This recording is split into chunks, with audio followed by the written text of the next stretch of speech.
Hi, good morning, everyone. Thank you very much for joining us today. I'm very pleased to welcome to today's podcast, Rise with SAP, Valdemar Fowl, an SAP project manager with over 25 years of industry experience and a doctorate in IT economics, author and publisher of two books, one on Rise with SAP Business Transformation, and the second, Cutover in Rise with SAP. Valdemar, thank you very much for joining us this morning. Thank you. Good morning. Hello. So setting the scene here, Rise with SAP has faced skepticism, especially with the 2033 deadline extension, leaving businesses unsure of its value and purpose. This podcast will clarify and simplify what Rise truly offers, shifting the conversation from doubt to trust by sharing real stakeholder stories and highlighting successful, enjoyable projects. So, Valdemar, the first question I have today is Rise with SAP has received its fair share of criticism and skepticism. Can you share your perspective on why this perception exists? Yes, of course. So first, let me state that from my point of view, from my experience, Rise with SAP is a logical consequence of all the strategy of SAP, and this is obviously very good strategy. But unfortunately, again, that comes quite often with new ideas from SAP. It is misunderstood. So there are three main areas of this criticism. First, of course, comes from the fact this is under pressure. Yeah, the deadline of maintenance of ECC suite is coming, and nobody is eager undertaking this kind of decisions under pressure. The second is about cloud, and the third is mainly about misunderstanding of clean core rules. So starting from the first one, yeah. So we need to understand that SAP ECC is already more than 30 years old solution. So many things has changed through this time, and we are still using software that in the core, in the origin, is 30 years old. It is good. It is very well working, but it is also not optimal for such a vendor like SAP to keep two lines of business. So the SAP S4 HANA is growing in the stake of the users. On the left side, the ECC is of course less and less users. So we have to understand that SAP is under pressure of their internal costs, and of course all technology, again all technology. And this is not a surprise, but it shows how the software is today stable. Then after years of communicating of this deadline, there is a pressure to extend this, and maybe SAP will extend it, but always the question mark is there still value waiting for a new extension of the something which is really old? The second part is the sentiment against cloud. Not fair.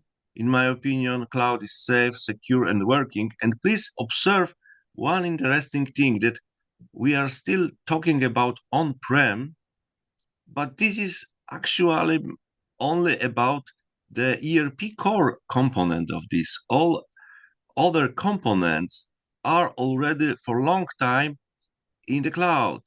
So make it sense to keep big part of the business solution in cloud, like SuccessFactors, whatever there is, it is already in cloud, and just a part, this maybe the core part, ERP, in on-prem. In my opinion, that the move to cloud is obvious and clear. And that now to the third area of this skepticism. Clean core is widely misunderstood as again something like vanilla concept 30 years ago. This is nothing like this. This is complete opposite. SAP with clean core has accepted that customers need to customize, that the business processes coming with SAP are not suiting for everyone. So Clean Core is about the full freedom of customization.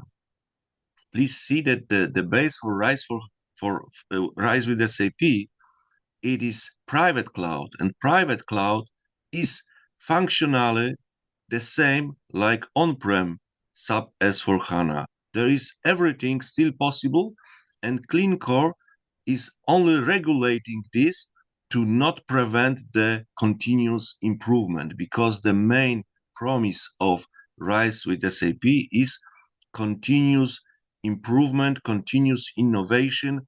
So then once anyone is there, there is no need for any further big transformation, because the transformation will come in pieces, and it is named as business transformation as a service. So business transformation is already part of the subscription, and this is the main value of Rise with SAP.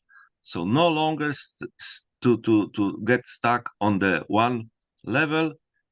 This solution in Rise with SAP will evolve with innovation, with improvements, with service packs, with upgrades, but in the way that is a kind of continuous, without disruption, without transformation. That is it. And if I can comment these rumors about first rumors, and then SAP extension of the maintenance till 233, it is a very good move right now, only for huge customers with hundreds of business units. But I'm sure SAP will make it more popular, because this is really a win-win.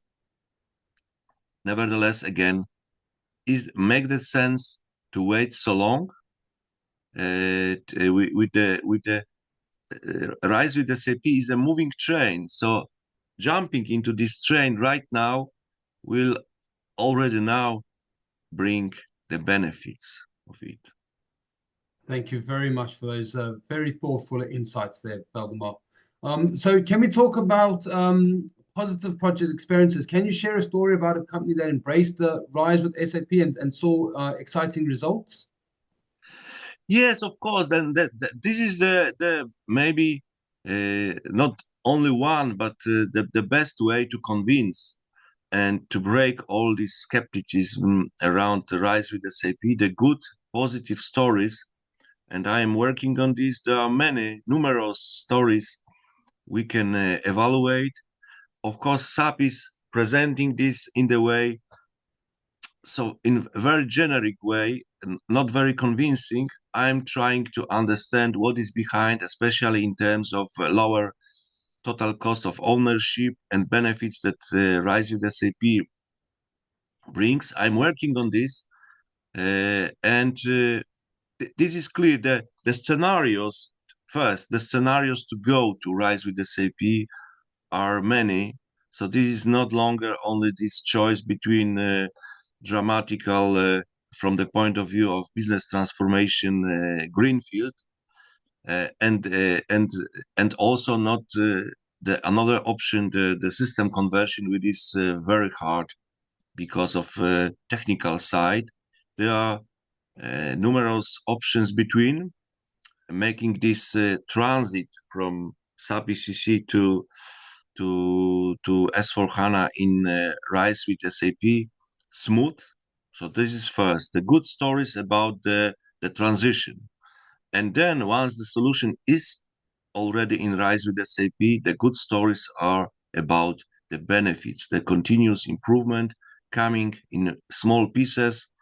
So then we can say solution ERP core is forever young. So never the need to consider a big leap between something what is 10 years ago, the service pack 6, whatever, to SAP S/4HANA. And at the end, the financial, the business results.